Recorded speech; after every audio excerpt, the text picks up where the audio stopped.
Licenciado, buenas noches. Licenciado. Perfecto. Buenas noches. Bueno, con ustedes veníamos platicando precisamente dentro de la teoría general de la sociedad aquellas características de un contrato de sociedad mercantil.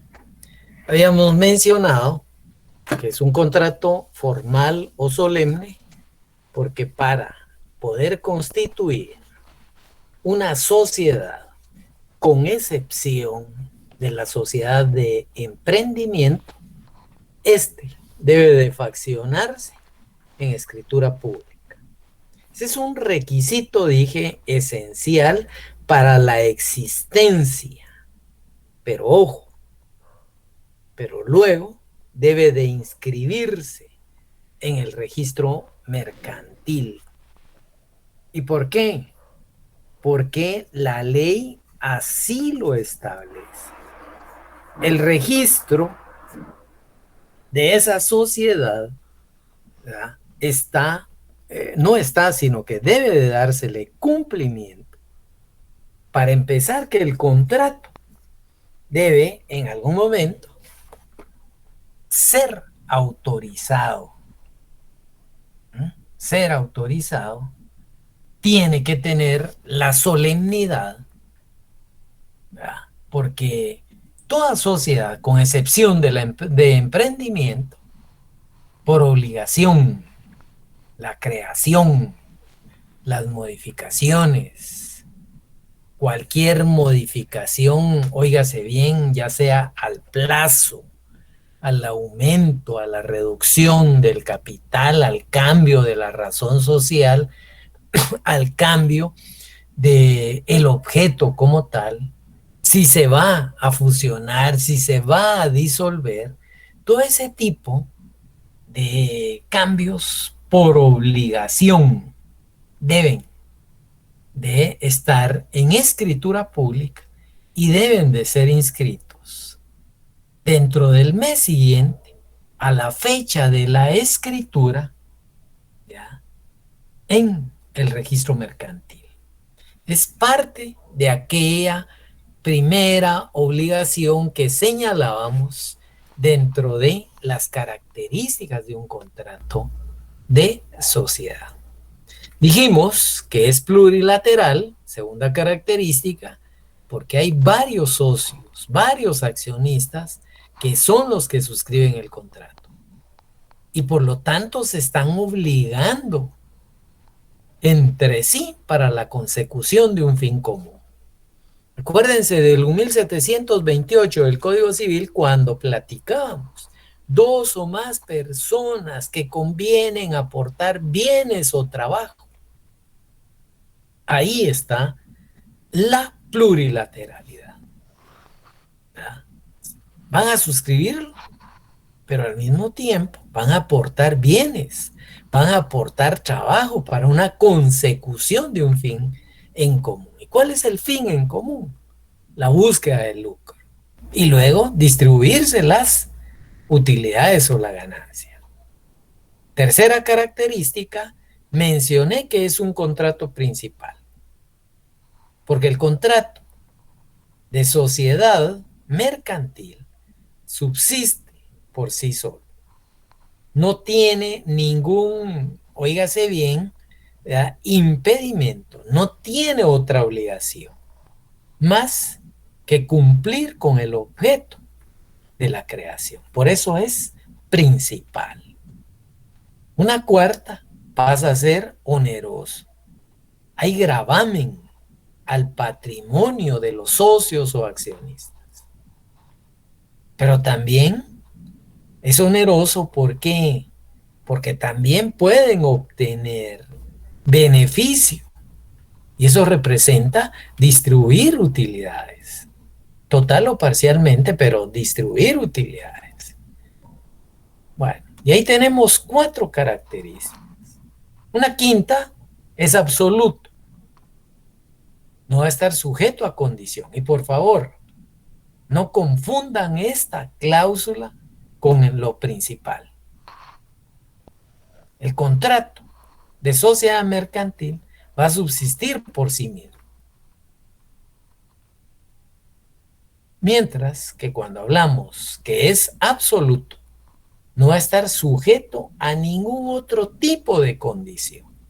La condición es que es un contrato solemne o formal que deba de inscribirse en el registro mercantil.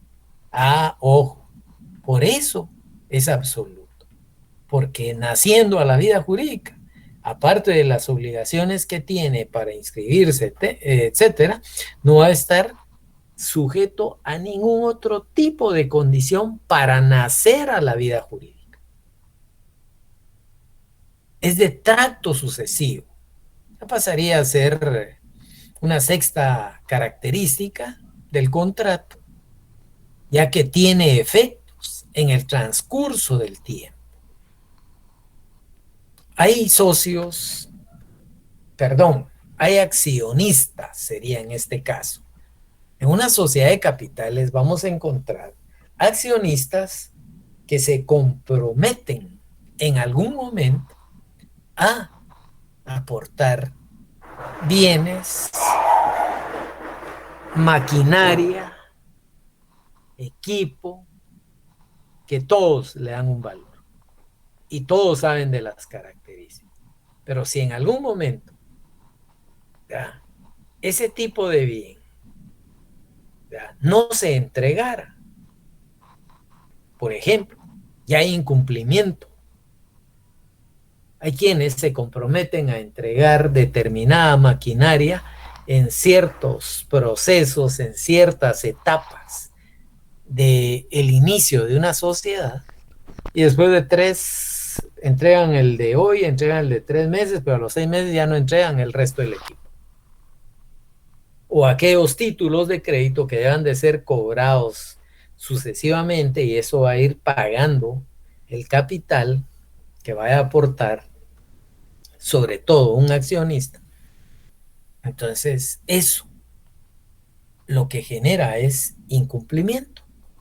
Y el tracto sucesivo es el compromiso de poder darle cumplimiento a una serie de pagos sucesivos y programados que las partes convienen.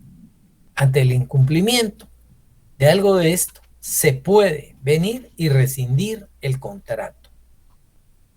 Tomen en consideración ya que hay una serie de negociaciones dentro de las obligaciones que puedan asumir, y ya desde ahí pues se debe sí y solo sí cumplir con la entrega de la cosa.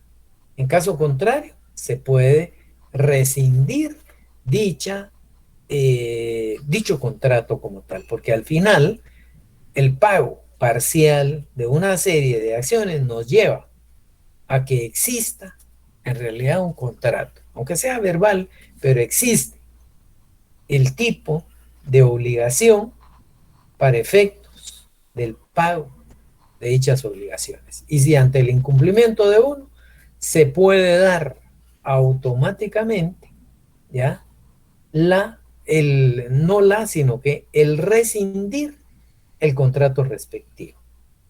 Si ustedes revisan el 693 del Código de Comercio, el mismo regula que cuando se haya estipulado que las obligaciones han de ser pagadas por tracto sucesivo, y el tracto sucesivo significa una serie de pagos, uno a continuación de otro en fechas programadas. Entonces, salvo pacto en contrario, la falta de un pago dará por vencida y hará exigible toda la obligación. Entonces, si alguien se comprometió a suscribir 50 acciones de 2,000 quetzales cada una y tiene que dar 100,000 quetzales y se ha comprometido a entregarlo en 4 pagos, cumplió con el primero, 25,000, pero el segundo ya no. Automáticamente se le puede venir y rescindir el contrato. Es decir, decirle que no tendría derecho a esas acciones en virtud de incumplimiento del pago. Ya, claro, habrán posturas ya fijadas para que en caso de incumplimiento, ¿qué va a pasar con lo que haya aportado? Cada acción cuesta 2.000 quetzales. Bueno, pues démosle 12 acciones y tendrá sus 24.000 quetzales. Se le vuelven 1.000 quetzales y sus 12 acciones, pero se le retira el resto de las acciones. Ahí se da el tracto sucesivo. Bueno, estas eran las características que habíamos abordado y luego estábamos dentro de algunos requisitos del contrato de sociedad. Habíamos establecido que el contrato de sociedad hay requisitos que debe de observar el notario al momento de faccionar la escritura correspondiente. Lo que hay que tomar en consideración es que el Código Civil en el 1730 nos deja ciertos requisitos. Pero ojo, ¿ya? El testimonio de esa sociedad, si bien es cierto, ¿ya? En algún momento el Código Civil nos da la luz para lo que es el objeto, la razón, la denominación, la duración, el capital, cómo se van a manejar las utilidades o pérdidas, ¿ya? Que era lo que veníamos desarrollando. Pues hay un asidero legal en el 337 del Código de Comercio. Y acá queda claramente establecido que la inscripción de una sociedad mercantil debe hacerse sobre la base del testimonio respectivo. Y el 1730 nos da algunos elementos, ¿ya? Que si bien es cierto, los adopta el 337, pero con un tipo de no modificación, sino que ¿cuál es el objeto de una sociedad? Si ustedes revisan el 1730 del Código Civil, primero se refiere al objeto, a ese quehacer de la sociedad. Mientras que el Código de Comercio, automáticamente el objeto lo tiene como un numeral cuarto de ese artículo 337. Entonces, va a prevalecer, ¿ya? Va a prevalecer el Código de Comercio. Y acá tenemos la forma de organización. Por favor, no los quiero confundir. Los requisitos del 1730 del Código Civil son requisitos complementarios que se pueden adoptar a estos del 337, si no los tuviera. La forma de organización. Si ustedes se percatan, el 1730, pues no establece esa forma de organización. Es una sociedad de responsabilidad limitada, es una sociedad colectiva, es una sociedad en comandita simple, es una sociedad anónima, una sociedad en comandita por acciones, por ejemplo. ¿Por qué? Porque todas estas, al momento de la inscripción de estas sociedades, se hará constar en el testimonio respectivo, dice, que comprenderá. Y recuérdense que una sociedad de emprendimiento no tiene testimonio, no se facciona ante notario. Entonces, el resto de entidades mercantiles, tomen en consideración, deben de observar estos incisos que exige el 337. Y retomo nuevamente, numeral primero, forma de organización. No pierdan de vista, antes de profundizar, que el artículo 46, el artículo 47, el artículo 48 de el Código de Notariado va a hacer alusión a aquellas formalidades que puede tener una escritura pública. La identificación de los sujetos, por ejemplo, lugar y fecha, ¿ya? La comparecencia del notario. Entonces, eso es de cajón. Y aparte de esos requisitos del código de notariado, la forma de organización, que es lo primero que exige el Código de Comercio en el 337, se va a referir a que debe quedar establecido qué tipo de sociedad es la que se está constituyendo como tal. Debe determinarse en algún momento, ya, no solo el tipo de sociedad, sino que al mismo tiempo, ya, esto en su momento nos va a llevar a que se cumplan con algunos otros numerales de este 337. Por ejemplo, la forma de organización, bueno, los comparecientes, quienes aseguran hallarse en el libre de sus derechos o de sus derechos y ejercicios civiles, comparecen o comparecen para, ¿verdad?, generar contrato de sociedad mercantil de responsabilidad limitada, por ejemplo. En ese momento ya están estableciendo la forma de organización. El numeral segundo va a hacer alusión a la denominación o razón social, que ahí sí el Código Civil lo tiene como razón social, pero nuestro Código de Comercio ya lo tiene como denominación o razón social. Y nombre comercial sí lo hubiera. ¿Qué pasa? Sea Celia Elizabeth García.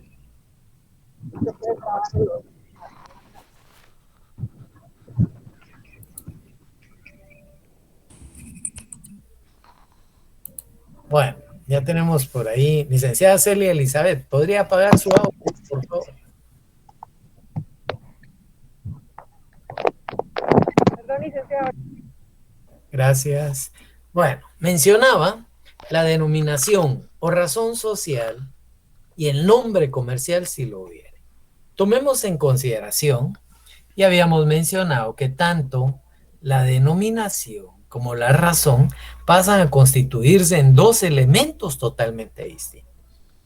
Dijimos que la denominación, ya dicho sea de paso, pues puede venir e identificar ya a determinada actividad, ya, o en su momento la razón podría venir e identificar determinados nombres patronímicos. Habíamos establecido que hay sociedades de personas y hay sociedades de capital. Y en ese proceso de creación, pues mencionaba que el buen nombre, ¿ya?, dentro de aquellos, no dentro de aquellos, dentro de las características, ya, de esos elementos, ¿ya?, que constituyen a la sociedad y esa clasificación, las sociedades de personas van a atender a un buen nombre, mientras que las sociedades de capital únicamente van a reflejar una actividad sobre la cual pueda venir y establecerse. Mientras que el nombre comercial, tomemos en consideración ya que un establecimiento, mientras en algún momento pues tenga un nombre comercial, va a ser identificado como tal. Esa identificación, actualmente, pues el registro lleva precisamente qué es óigase bien, que es ese tipo de empresa como tal. El registro llevará a que es una empresa, un conjunto de bienes muebles, inmuebles que se dedican y que usan como nombre comercial, ojo, como nombre comercial, y establecen. Cuando el notario normalmente está faccionando el instrumento público, viene después de donde las partes, quienes aseguran estar en el libre ejercicio de sus derechos civiles, acuden para poder, en este caso, pues constituir contrato de sociedad, por ejemplo, anónima, la cual, ¿verdad?, atenderá a las siguientes reglas. Primero, la denominación o razón social. Aquí viene la denominación o razón social. Bueno, si sabemos que en algún momento hay buen nombre, van a utilizar denominación. Entonces, como es sociedad de capitales, van a utilizar la razón social. La razón social, ¿verdad? Está precisamente constituida como Don Perico de los Palotes, Sociedad Anónima, la cual podrá abreviarse como Don Perico de los Palotes, S.A. ¿Quién utilizará como nombre comercial los palotes de Don Perico? Nada más. Ahí ya hay un nombre comercial, que es distinto a la razón social, que es distinto a decir Don Perico de los Palotes, Sociedad Anónima, de nombre comercial, los palotes de Don Perico. Y ahí hay dos cosas totalmente distintas. El nombre comercial será, ¿verdad?, los palotes de Don Perico.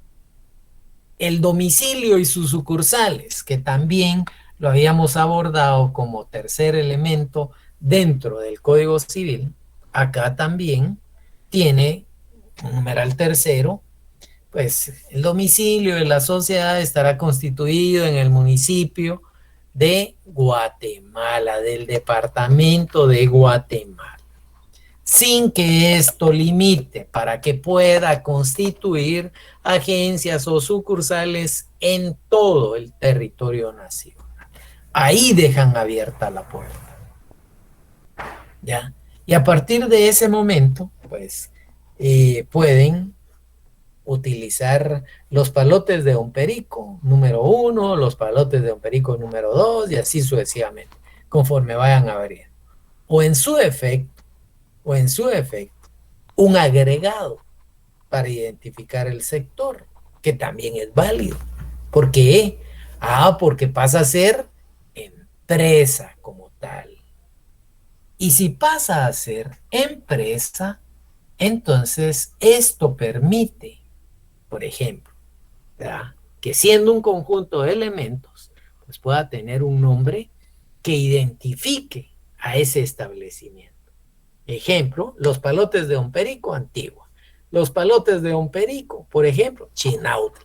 Los palotes de Don Perico, Misco. Y así sucesivamente. ¿Ya? Entonces, ahí se puede venir y establecer una serie de sucursales. ¿Por qué? Porque dentro de la escritura quedó constituido entonces que el domicilio de la sociedad será el municipio de Guatemala, del departamento de Guatemala, sin que esto limite a que pueda constituir, ¿verdad?, sucursales o agencias en todo el territorio nacional. Ahí dejan abierto ese espacio. Un numeral cuarto, que es el que tenía el Código Civil como primer, en este caso, requisito, ¿verdad?, que es el objeto de la sociedad. Aquí solo se refiere al objeto. Habíamos mencionado que el objeto de una sociedad es todo aquello para lo cual se ha constituido la sociedad y que va a desarrollar. Si ustedes tienen una industria panificadora, el objeto de la sociedad será precisamente elaborar pan de consumo popular o pan bajo, ¿qué sería? Pues producción de pan artesanal o producción de pan bajo distintas calidades.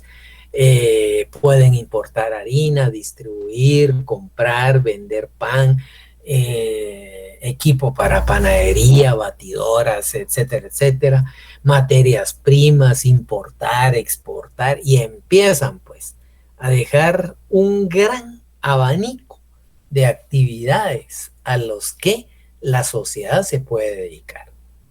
Ahí incluso podría incluir en uno de los tantos incisos, ¿verdad? La sociedad podrá desarrollar, por ejemplo, transporte de traslado del producto, objeto principal de esta sociedad. Y pueden constituir una empresa que al final esté controlando toda la distribución y es parte de la misma sociedad. Solo que pasa a ser un departamento de transportes con una patente de empresa como tal.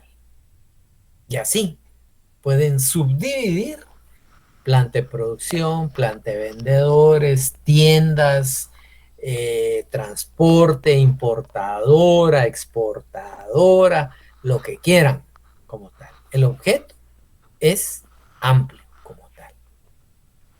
Numeral quinto del 337, el plazo de duración.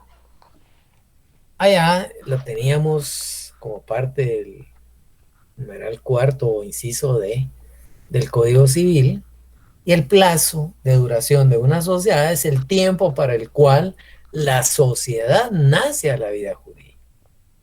Ya ponía de ejemplo hace un par de días que alguien podría venir y decir, bueno, yo voy a constituir una sociedad y el proyecto se va a desarrollar en 2 años. Por lo tanto, quiero una sociedad que no pase de 3 años. Y resulta ser que de repente necesitan ampliar el plazo. Hay que modificar la escritura. Entonces, ante ese tipo de situación, tomen en consideración que el plazo de duración pueden ustedes recibir de los socios o accionistas, en calidad de notarios ustedes, el plazo que ellos pretenden que viva la sociedad. O en caso contrario, pues la recomendación es háganlo por plazo indefinido, y si de aquí a 1 año quieren desarticularla, no hay que esperar los 3 años. Pero también si dentro de 3 años ya no es funcional, de igual forma, puede venir y entrar en fase de disolución la sociedad. Bueno, luego vamos a encontrar el capital social. Hay que tomar en consideración que el capital pasa a estar constituido por aquella parte que aporta cada uno de los socios o accionistas a una sociedad.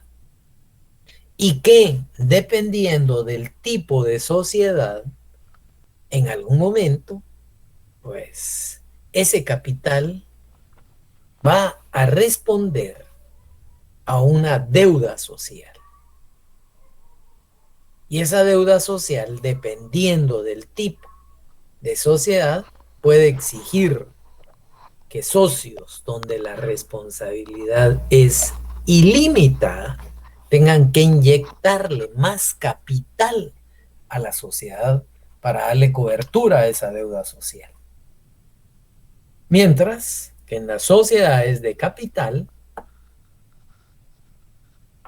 ese capital social dependerá de aquel capital autorizado, 88 del Código de Comercio, o bien del capital mínimo pagado, artículo 90 del Código de Comercio.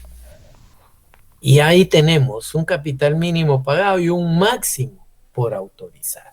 Cualquier modificación a este tipo de sociedades de capital debe, inclusive al de responsabilidad limitada, al de sociedades, en algunos casos de personas, deben de modificar la escritura de constitución. En caso contrario, no se puede. Había mencionado que solo hay un tipo de sociedad que se rige bajo el decreto 34-96, que es el mercado, la ley del mercado de valores y mercancías, y que es aquella forma de sociedad de capitales que tiene variación en su capital. Se puede incrementar, se puede disminuir sin que esto afecte la escritura social. Ya explicaremos adelante cómo funciona ese tipo de sociedad. Bueno, el numeral séptimo tiene que ver, en este caso, con el notario autorizante de la escritura de constitución, lugar y fecha. Y es ahí donde mencionaba, hay que darle cumplimiento al 46, 47 o 48 del Código de Notariado. ¿Ya? Debe de comparecer notario, lugar y fecha de la suscripción de dicha escritura. Numeral 8, tenemos que ver los órganos de administración y aquellas facultades que tienen los órganos de administración. Aquí hay que tomar en consideración el tipo de sociedad. Si se trata de una sociedad colectiva, si se trata de una sociedad en comandita simple, por ejemplo, estamos con que hay un órgano supremo para este tipo de sociedades de personas, pero también para el tipo de sociedades de capital, en donde ese órgano supremo se le denomina órgano de decisión. En el caso de las sociedades accionadas a ese órgano de decisión, casi siempre se le denomina Asamblea General de Accionistas. Y luego, pues dentro de los órganos de administración, ese órgano de decisión va a nombrar a un administrador, persona responsable con facultades para decidir sobre las sociedades. Aquí la excepción a la norma sigue siendo la sociedad de emprendimiento. Esa se administra totalmente distinto. Pero dentro de las 5 formas que regula, las restantes 5 formas que regula el artículo 10 del Código de Comercio, tenemos una segunda que es la sociedad en comandita simple, o bien la sociedad en comandita por acciones, que son sociedades que tienen socios comanditados y socios comanditarios, en donde los socios comanditados tienen la responsabilidad por ley de ser administradores de la sociedad. Ahí ya tenemos una excepción a la norma. Y en el numeral 9 tenemos los órganos de vigilancia. Toda sociedad puede tener un órgano de vigilancia. Más adelante vamos a profundizar, pero me adelanto con que es ese órgano el que fiscaliza al órgano de administración y le rinde informe a ese órgano de decisión, que puede estar constituido por una junta totalitaria cuando es sociedades de personas, o por una asamblea general de accionistas, si se trata de una sociedad accionada o de capital. ¿Cómo se puede integrar? También lo vamos a ver adelante. Pero puede ser a través de un perito, a través de uno de los socios como tal, o bien a través de una firma de auditores. Ya dependerá. Bueno, estos son los requisitos mínimos que debe comprender el testimonio, óigase bien, de creación de una sociedad. Lo que no hay que perder de vista es que el mismo 337, aparte de darnos estos 9 requisitos, también se refiere a que cuando haya una sociedad cuyo objeto requiera de una concesión o licencia estatal, es importante dentro de la escritura de constitución hacer constar del acuerdo gubernativo o de la autorización correspondiente, así como de el plazo o término del acuerdo o autorización. Hay sociedades anónimas que se constituyen bajo el amparo de zonas francas o en calidad de maquilas, ¿ya? 2989 o 3489. ¿Qué pasa con ese tipo de sociedades? Deben, por fuerza, de tener la autorización del Ministerio de Economía a través de un acuerdo gubernativo. Entonces, el notario, al momento de evaluar el objeto de esa sociedad, tendrá que exigir dicho acuerdo. Y desde ahí, pues, el término de la sociedad tal y tal, la cual fuera autorizado mediante acuerdo gubernativo de tal y tal fecha, para que pueda funcionar, por ejemplo, como un área de maquila o como zona franca, ¿ya? Y al mismo tiempo, pues, de la inscripción tendrán que adjuntar copia legalizada de dicho acuerdo como tal o de dicha autorización. Este tipo de inscripción debe, por obligación, atendiendo, reitero, al artículo 17 del Código de Comercio, ya, al momento de su registro, a más tardar el mes siguiente de la escritura de constitución. Bueno, esos son requisitos del contrato de sociedad mercantil, ¿ya? Y en su caso pueden complementarlos, aunque la mayoría están inmersos en estos 9 incisos, con el 1730 del Código Civil. Ya dijimos que era el objeto, ya dijimos que era la razón social, ya dijimos que era el domicilio de sociedad, la duración, el capital. Lo que, pues, el Código Civil complementa es si hay pérdidas o utilidades, cómo van a participar para efectos de su distribución. Los casos en que esa sociedad puede disolverse antes de su vencimiento, si tuviera plazo como tal, o las causas que pueden llevar a la disolución siendo una sociedad por un plazo indefinido. La cantidad que en algún momento, pues, un socio o accionista pudiera tomar para gastos personales.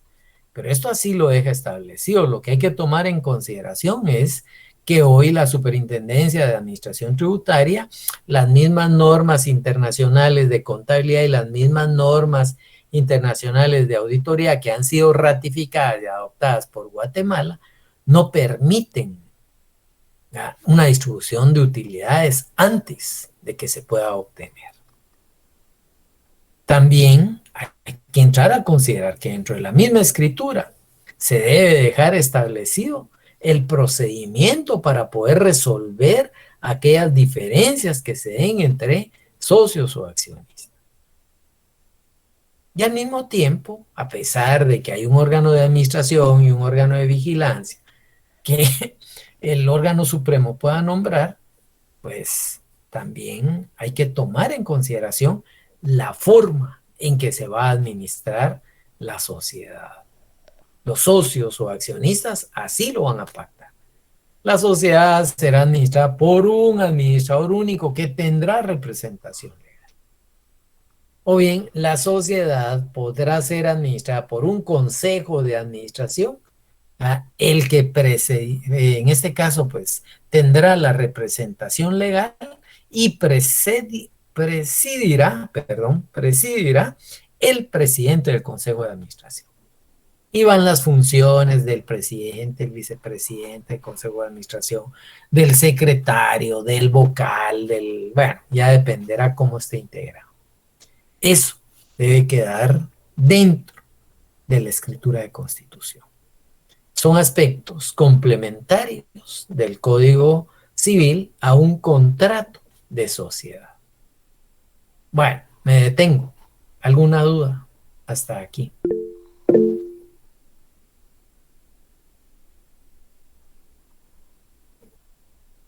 ¿Alguna duda, señores? Perdón que mi chat no está funcionando muy. Permítanme saber si logro rescatar lo que se había dicho.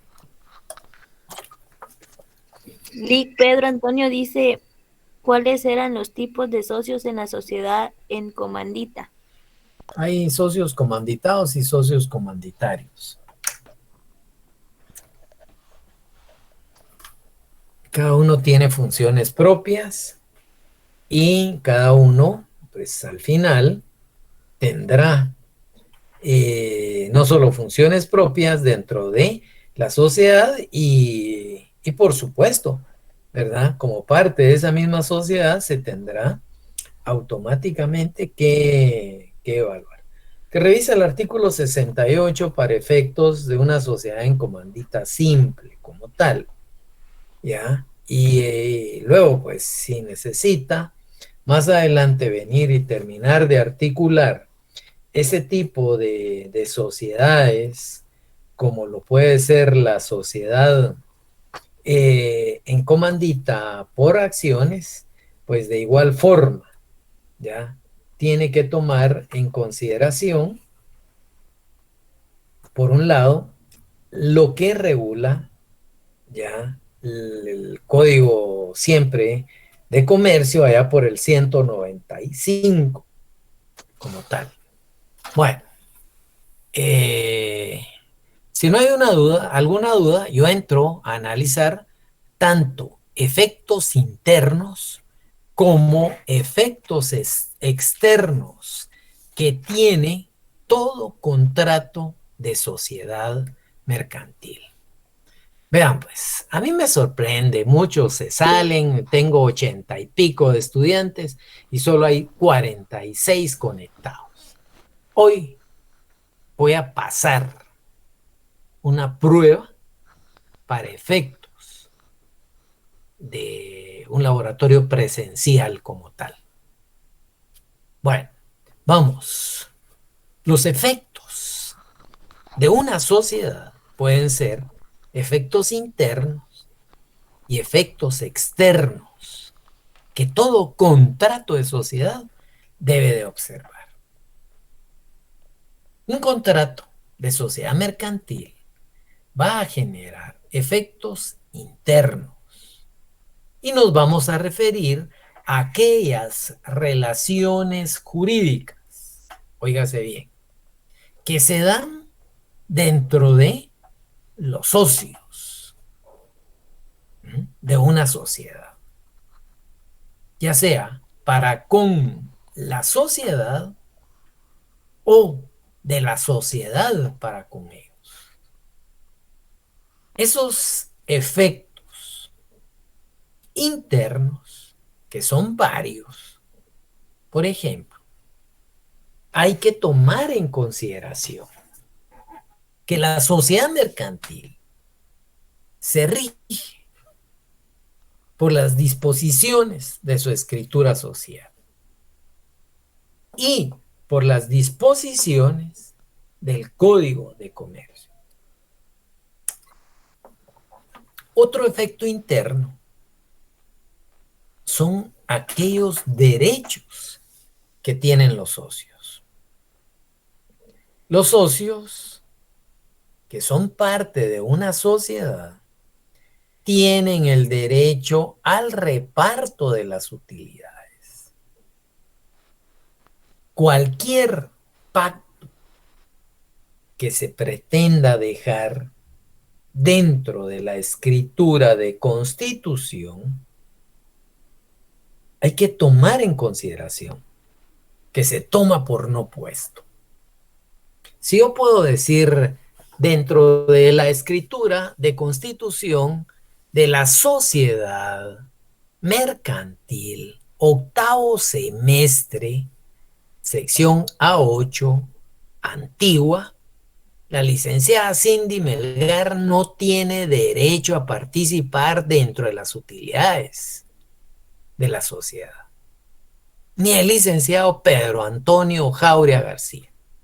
En ese momento, si ellos son parte de una sociedad, esto es considerado como un pacto leonino, como una cláusula no puesta.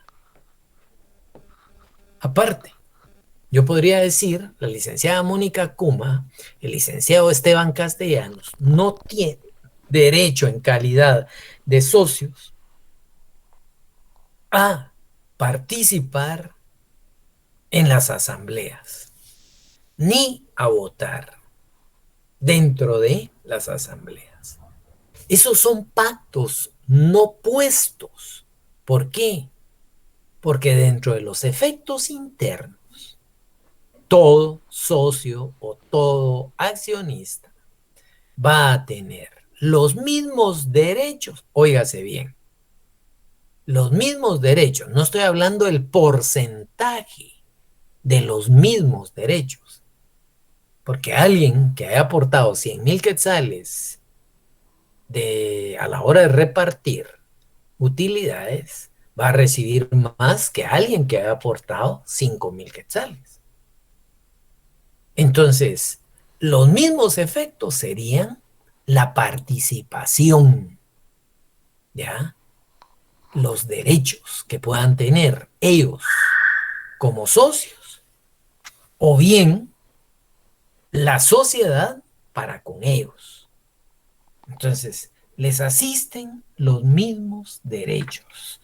Hay estipulaciones, óigase bien, dentro de la escritura de sociedad o dentro del Código de Comercio, que al final, pues, les permite tener los mismos derechos y las mismas obligaciones. Tienen derecho a una cuota de liquidación pareja, tienen derecho a participar en asambleas o en juntas generales, tienen derecho a informarse de la situación contable o económica o financiera de la sociedad, tienen derecho al reparto de utilidades, tienen derecho a que se les reintegren gastos realizados en nombre de una sociedad, a reclamar, ¿no?, el proceso de distribución de utilidades. Eso es parte de esos derechos. Pero así como hay derechos, también todo socio, todo accionista, tiene obligaciones para con la sociedad. Primero, debe de aportar en la forma y en tiempo convenido su capital, o sea, su aportación. Ya. Dos, deben de tener lealtad para la sociedad, es decir, no pueden utilizar la sociedad con fines personales. Deben de responder a los intereses sociales, en pocas palabras. Deben también de someterse a las decisiones de la mayoría y también a participar de las pérdidas en forma proporcional, ¿verdad?, según su aportación. Imagínense que tenemos al licenciado Rosales García, Cristian. Tenemos a la licenciada Juárez Cuellar, Mildred. Y tenemos a la licenciada Farfán Ordóñez, María Cristina. 3 socios de una, óigase bien, sociedad colectiva, en donde la responsabilidad tanto de la licenciada Farfán, de la licenciada Juárez y del licenciado Rosales es ilimitada. Pero resulta ser que la licenciada Farfán aportó el 50% del capital constituido de esa sociedad. Y tanto el licenciado Rosales como la licenciada Juárez, el 25%. Y ese 50% representa 100,000 quetzales y el 25% representa 50,000 quetzales para cada uno de los otros dos abogados. En el momento en que exista una deuda social de 400,000 quetzales, no va a alcanzar ni los 200 de capital pagado por los 3 abogados, y de ahí la obligación de participar en las pérdidas de forma proporcional. Licenciada Farfán Ordóñez tendrá que poner 100,000 quetzales más. Y la licenciada Juárez y el Rosales, 50,000 quetzales más al capital ya aportado para hacerle frente a los 400,000 quetzales de deuda social. Eso es parte de las obligaciones que tienen en calidad de socios. Bueno, esos son efectos internos. ¿Alguna duda hasta ahí? Dígame, Rosales García. Doctor, buenas noches. Fíjese que en el efecto interno que acaba de exponer usted sobre el negarle o proporcionarle los derechos a una persona, es que la verdad no lo entendí mucho, pero lo poco que logré captar es de que en sí se va a establecer utilidades, pero las utilidades es un derecho repartirlas, pero también negarlas, ¿o no? No. Vea, pues, parte de los derechos dentro de la misma escritura de sociedad va a quedar la forma de poder acudir a, por ejemplo, una asamblea general si se tratara de una sociedad anónima, o a las juntas generales si se tratara de una sociedad como la sociedad colectiva que acabo de estar mencionando, donde tienen una responsabilidad ilimitada. Pero también tienen derecho no solo a participar en las asambleas, sino que a votar. Ya depende del procedimiento y del tipo de sociedad. Pero también les asiste el derecho a exigir que les informen la situación contable o financiera de la sociedad. Y si no se quisiera, tienen todo el derecho de promover judicialmente una convocatoria a asambleas que les reintegren los gastos judiciales por esto, o si en algún momento se niegan a un reparto de utilidades del Consejo de Administración o el administrador, ustedes tienen todo el derecho de exigir, ¿ya?, ese reparto de utilidades. Por supuesto, se ganaron, ejemplo, 100,000 quetzales, y me voy sobre esa sociedad de personas, siempre con ustedes tres. De esos 100,000, la licenciada Farfán Ordóñez se va a dar 50,000 porque es la que tiene mayor aporte. Y ustedes se van a llevar cada uno 25,000 quetzales porque tienen un 25% cada uno, que hacen el 50, y el 50% que tiene la licenciada Farfán para un 100% sobre esos 100,000 quetzales. Entonces, ustedes tienen derecho a ese reparto de utilidades, ¿ya? Y en caso contrario, pueden venir y exigir, ¿ya?, judicialmente que se repartan las utilidades, que entreguen cuentas. Es parte de lo que les asiste siendo integrantes o socios o accionistas de una sociedad mercantil.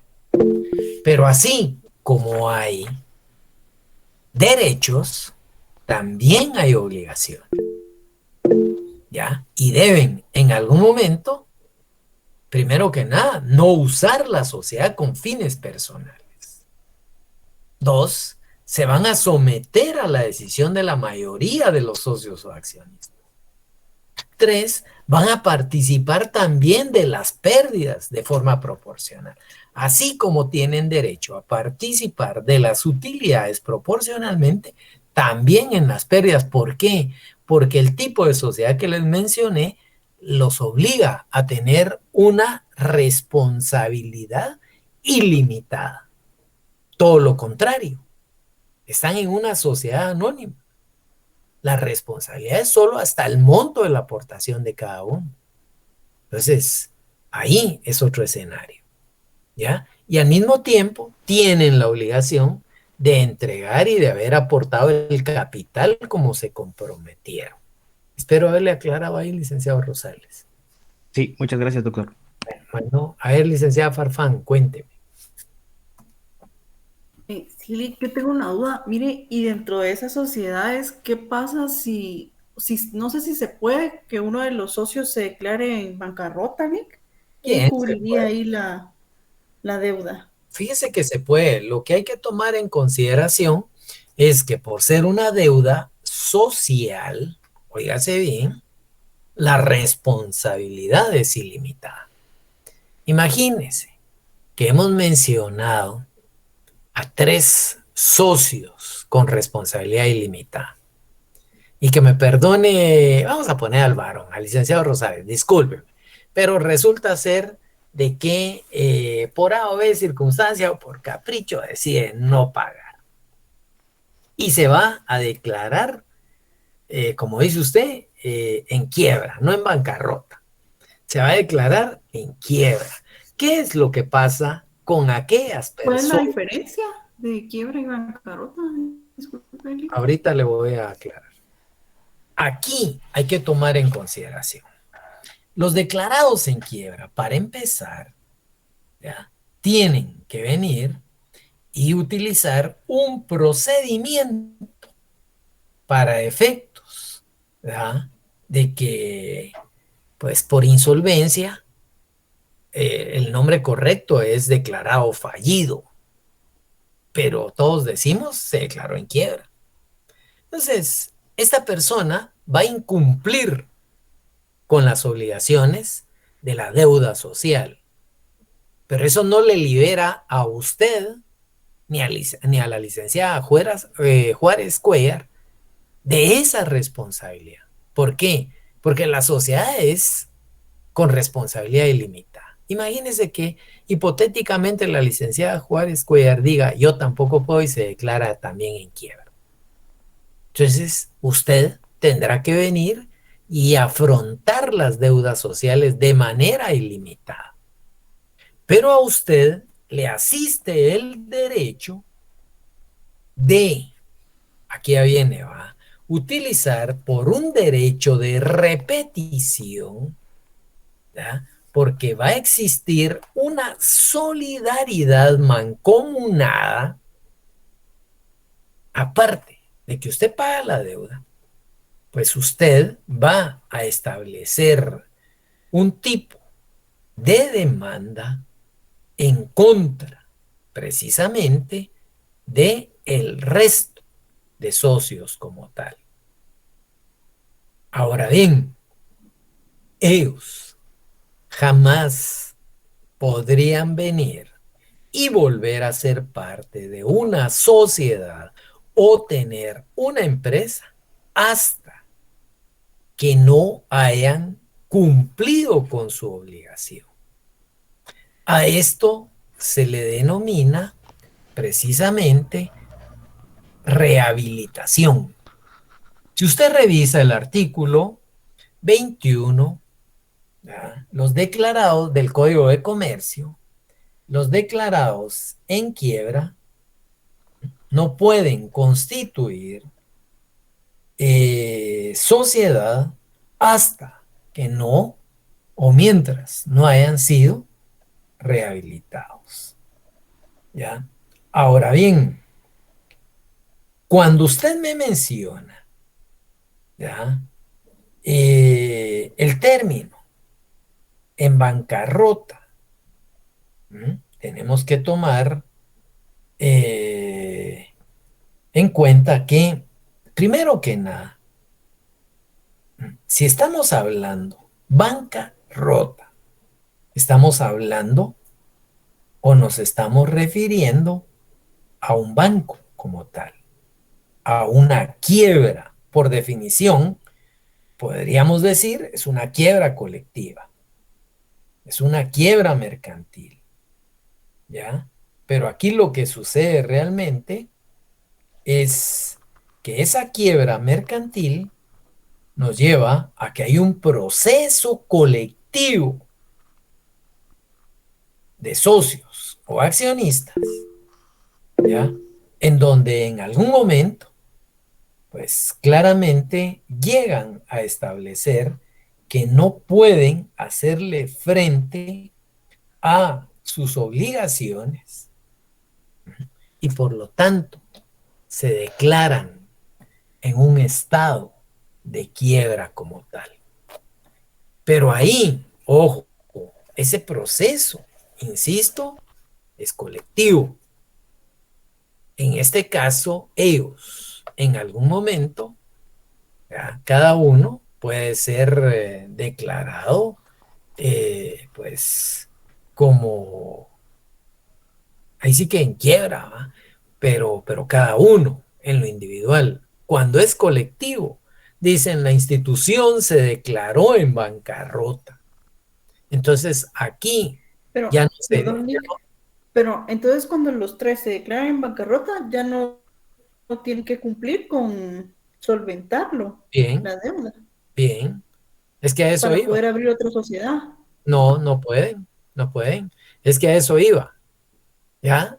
Primero, cuando me refiero a que se declara en quiebra cada uno, lo que se está dando en última instancia es venir, óigase bien, y establecer que no pueden darle cumplimiento, pero la sociedad tiene personería jurídica. La sociedad siguen siendo tres socios con responsabilidad ilimitada. ¿Y qué pasa si en algún momento los tres se declaran de manera independiente en quiebra? Ahí no hay bancarrota todavía, indistintamente que no sea banco. No hay bancarrota. ¿Por qué? Porque la persona jurídica que es la sociedad tiene la actividad, tiene que venir y establecer. Y es ahí donde si cada uno lo ha hecho de esa manera, muchas veces tienen efectos con causa penal. Mientras que si los tres llegan, cancelan la sociedad y si no la cancelan, la declaran en quiebra, es cuando coloquialmente se dice, esa empresa se fue a bancarrota. Pero es un término coloquial. Pero en realidad, la sociedad y sus empresas entraron en un estado de insolvencia, entraron en quiebra. No pueden hacerle frente a sus obligaciones como tal. No sé si le aclaro ahí, licenciada Farfán. Sí, Nick, solo tengo otra duda. Diga. Disculpe. Y por ejemplo, si yo estoy como que en el trámite de declarar en quiebra mi sociedad, Ojo, y puedo estar... no, perdón que la detenga, perdón que la detenga. Usted no puede venir y declarar en quiebra su sociedad porque no es suya. O sea, de los socios. Ajá, por eso decía que hay obligaciones. O sea, si los tres socios se declaran en quiebra, pero al mismo tiempo están en negociaciones de venta, ¿se puede, Lick? O sea, después que alguien más asuma. No, no. Aquí lo que hay que hacer, primero que nada, es establecer Ustedes podrían estar en una situación de insolvencia y deciden en algún momento, pues, si tanto fuera, preparar la información para poderla presentar que están insolventes, que se van a declarar en quiebra. Pero si alguien se interesa en esa sociedad y la adquiere, ojo, la transmisión de una sociedad ya depende precisamente del tipo de negociación que hagan. Si ustedes en algún momento la enajenan, ¿verdad?, automáticamente quien la adquiera va a adquirir derechos y obligaciones. Y por lo tanto, ese alguien va a venir después en contra de ustedes. Así como usted pudo haber puesto la plata y vino en contra de los otros dos socios, él o ellos, ¿verdad?, los que sean parte de esa nueva sociedad, no esa nueva sociedad, los nuevos socios de la sociedad como tal, van a responderle a terceros, pero se vienen con una demanda en contra de ustedes como tal. ¿Estamos ahí, licenciada Farfán? Sí, gracias, Lick. Bueno, bien, señores, así como entonces tenemos esos efectos internos, dije, también hay efectos externos. Dentro de los efectos externos de una sociedad, hay que tomar en consideración que todo contrato de sociedad va a establecer manifestaciones de una actividad jurídica para con terceros. Primero, la personalidad jurídica. La sociedad, en el momento de que se inscribe, ojo, de que se inscribe, va a adquirir la categoría de persona jurídica, de un bien revestido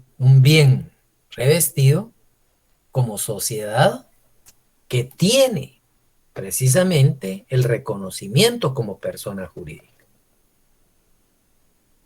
Va a ser, en pocas palabras, un bien que va a poder realizar una serie de hechos que lo llevan a ser sujeto de derechos y obligaciones por ser persona jurídica. Pero como no puede actuar esa sociedad de manera de ese legajo de documentos que el notario les vaya a entregar, tienen que tener a una persona con capacidad que va a adquirir personalidad, en este caso personalidad o personería jurídica, para poder representar a los socios o a los accionistas en todas aquellas actividades que conlleven derechos y obligaciones. En pocas palabras, esa personería jurídica, ese sujeto de carne y hueso, con capacidad, con representación, va a actuar en nombre de la sociedad, en nombre de sus accionistas. Y es ahí donde la persona jurídica, ese concepto de persona jurídica es distinto a personalidad o personería jurídica como tal. Aparte de ello, dentro de los efectos externos, entonces, la sociedad, al momento de su constitución, puede utilizar una razón social o una denominación social. La inscripción en el registro mercantil le va a otorgar a la sociedad como persona jurídica el uso exclusivo de esa razón o denominación social. En pocas palabras, ese nombre con el que se identifica para aquellas relaciones o actividades de tipo mercantil. Es un tercer efecto. Hay un cuarto que tiene que ver con la disposición de los bienes aportados. Estos pasan a ser parte de la persona jurídica, es decir, de la sociedad. Y ante tal situación, para poder disponer de esos bienes de la persona jurídica, quien tenga la personería, la representación, podrá hacerlo siempre que los socios o accionistas en asamblea, bajo un órgano de decisión, le autoricen como tal o lo faculten como tal. Y un quinto efecto podría ser la responsabilidad que va a tener la sociedad. Toda obligación contraída, la sociedad mercantil, como persona jurídica, debe de responder con sus bienes, y únicamente se va a afectar el patrimonio de los socios cuando esa responsabilidad sea ilimitada y al mismo tiempo subsidiaria. Ya lo decía, la sociedad colectiva, con la licenciada Farfán, la licenciada Juárez, el licenciado Rosales, pasa a ser una responsabilidad ilimitada y subsidiaria. Más adelante vamos a aplicar y vamos a explicar profundamente este tipo de términos, pero me anticipo, lo ilimitado no tiene tope. Lo subsidiario, bueno, ya lo decía la licenciada Farfán. ¿Qué pasa si alguien se declara en bancarrota? Bueno, pues todos llegaron, la sociedad le entrega, pero momento, ellos no tienen bienes, ninguno de los tres, para responder por el resto de la deuda social. Bueno, pues se declaró en bancarrota. Nadie de los tres puede ni constituir, ni ser parte de otra sociedad, ni constituir una empresa si no cumple con la deuda que tiene y que en su momento pues fue la que originó que se declararan en bancarrota. En pocas palabras, en quiebra como tal. Bueno, resumo los 5 efectos externos: el reconocimiento de la persona jurídica, el reconocimiento de la personería o personalidad, ¿verdad?, y representación de un sujeto con capacidad. 3, el uso exclusivo al momento de su inscripción de una razón o una denominación social que identifica con un nombre a una sociedad mercantil. 4, esa disposición de los bienes aportados que son parte de la sociedad y que solo se pueden disponer por autorización de la mayoría de socios o accionistas por parte de quien tiene la personería, la investidura jurídica para actuar en nombre de la sociedad. 5, la responsabilidad que tiene la sociedad por todas aquellas obligaciones contraídas, en donde únicamente las sociedades de personas, como el caso de la sociedad colectiva, en donde los socios tendrán responsabilidad ilimitada y subsidiaria, tendrán que venir y responder. O bien, hay sociedades como la anónima, donde la responsabilidad se limita hasta el monto de su aportación. Ahí se responde hasta el monto aportado dentro de la sociedad. Bueno, esas serían parte de las condiciones para poder establecer los efectos externos que conlleva un contrato de sociedad. ¿Alguna duda hasta ahí?